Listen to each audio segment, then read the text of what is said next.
Welcome to Theory of Karma series part 3, Karma and Money.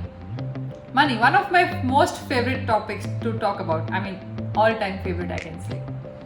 Money is something we all love, we all want more, but 90% of the population is hesitant to even admit that they want more money. You know, that there comes a thought of, oh, we should not be greedy.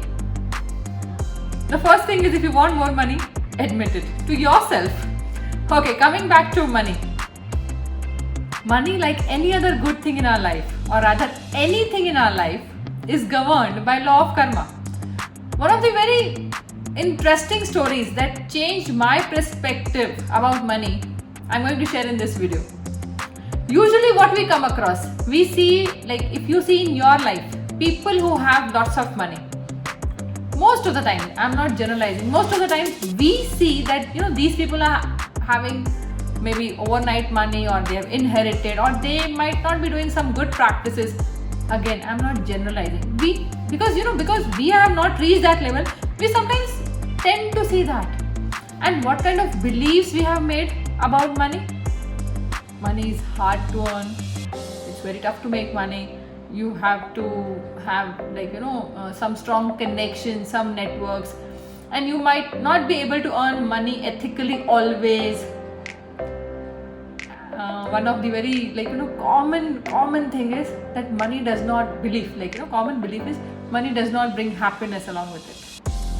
Now money is an energy, it is definitely energy, and in our culture, therefore it is celebrated and worshipped as goddess Mahalakshmi. So how it cannot be good? Money is simply an amplifier. Whatever you are, money amplifies that. If you are a good person with more money, that will get amplified. If you are not a good person, money will amplify that. So it is not about money, it is about us, it is about intentions. Now coming back to theory of karma and how money is related to it. The thing is, when we talk about money, we mostly say this, that other people are having money because of something they are doing that we don't want to do, or they're just simply plain lucky, blessed with this, that, all that stuff. Money is definitely ruled by law of karma. The story that I was talking about is about two brothers. One guy, he is extremely honest, nice guy with limited money in his life, but a very happy guy who is doing his spiritual practices. He goes daily evening to a satsang, that is a discourse. And another person, his brother, he is cunning. He'll do anything to earn money, and he has more money. Again, not into any kind of spiritual practices. Now these two people were living their lives. This guy used to, if you name him A, he used to always tell his brother, let him name him as B. He used to always tell his brother B that, come on, you also come, join me in my spiritual practices, we'll go together for satsang. And he used to always mock on him, mock about him that, oh fine, you don't even have money and you're talking about, I have a lot of work, come on, I cannot come and join you there. One fine day, when he was again insisting, they started to go for that discourse, that satsang. While crossing the way, those times, it's definitely an old story. Those times they might have to cross a jungle to reach a place. While they were on their way towards the satsang or discourse, this guy A, who is an honest guy, he got a thorn in his foot, and then he was obviously in pain. But being a good guy, having faith in divinity, he just removed the thorn and moved ahead. This guy B, when they were on the path, he found a gold coin. Now this person's faith was a bit shaken. Because he said he was feeling that I have been doing these all good things in my life. I have never come across on this path a gold coin, and he's coming for day one, or for the first time, or could be for the last time, and he got this gold coin. How come? Where is the justice? And most of us can relate to this, or resonate with this. Many a times we feel that this person is not at all good, or rather this person is not at all competent, but still they have money. So now these people, they went to that satsang. Person who was head of that place, or who was kind of conducting the satsang, we can call that person a guru. This person A, he questioned, like, you know, he was having this question, like, why this happened? I mean, I got that thorn in my foot, and then this guy is blessed with a coin. I mean, why? So they see, enlightened masters, they have like, you know, parts to tell us ways in different ways, and they can tell us certain things in different ways, and they can actually make us see certain things which we otherwise cannot see. So what he did was he made them sit, and then he told them, close your eyes and both of you would see your past lives. Now guy A, in his past life he was a dacoit who was actually a murderer and, like, you know, busy all the time, like looting people. He was actually destined to be hanged till death. I mean, you know, according to the karmas he has done in his earlier life, looting so many people of their money, he was actually destined to be hanged till death. And guy B was rather a very nice person in his earlier birth, helping others, like, you know, trying to make everyone happy, or, like, you know, whichever way he could help.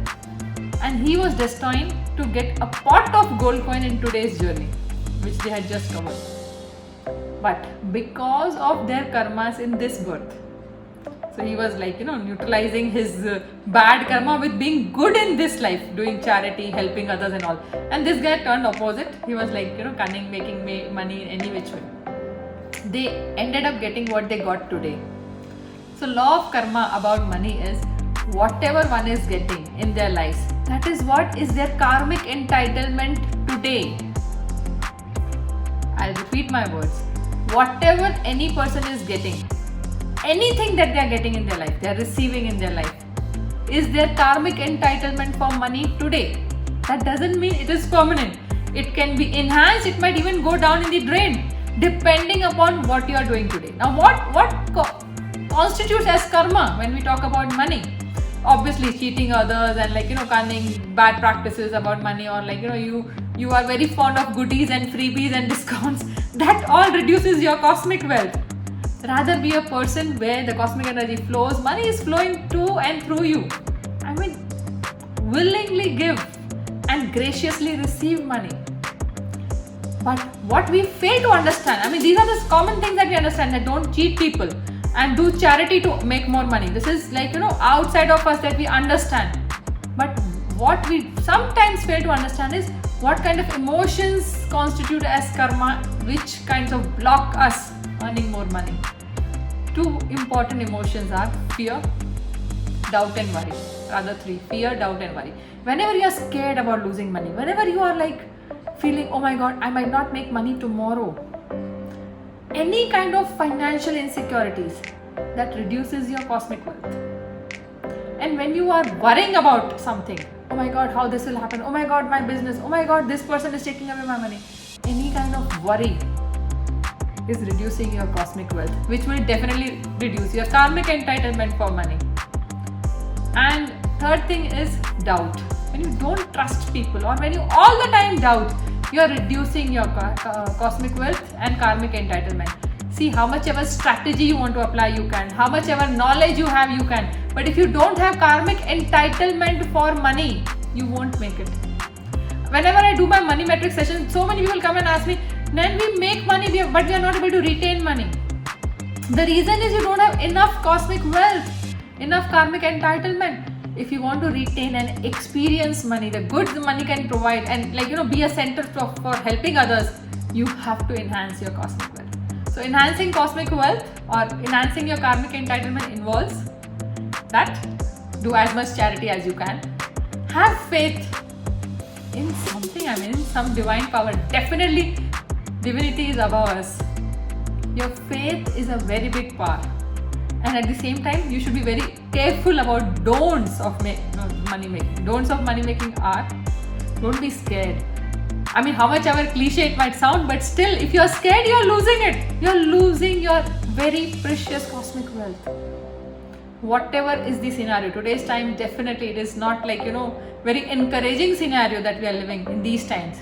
But still, the law of karma still remains same. If you're scared, you're down the trap. If you're worrying, you're down the trap. If you're doubting, you're down the trap. So try to be as close to that, nature and divinity and divine rules, which are try to help others. If you're not able to help with money, help them with blessings. Have faith. Have good intentions. Have pure win-win intentions. It should be good for me and it should be good for you. That is how we say Loka Samasta Sukhino Bhavantu. Win-win situation for all is definitely going to enhance your karmic entitlement. So keep in mind all these things and you'll be always in a positive and a profitable side when it comes to money and karma. Thank you.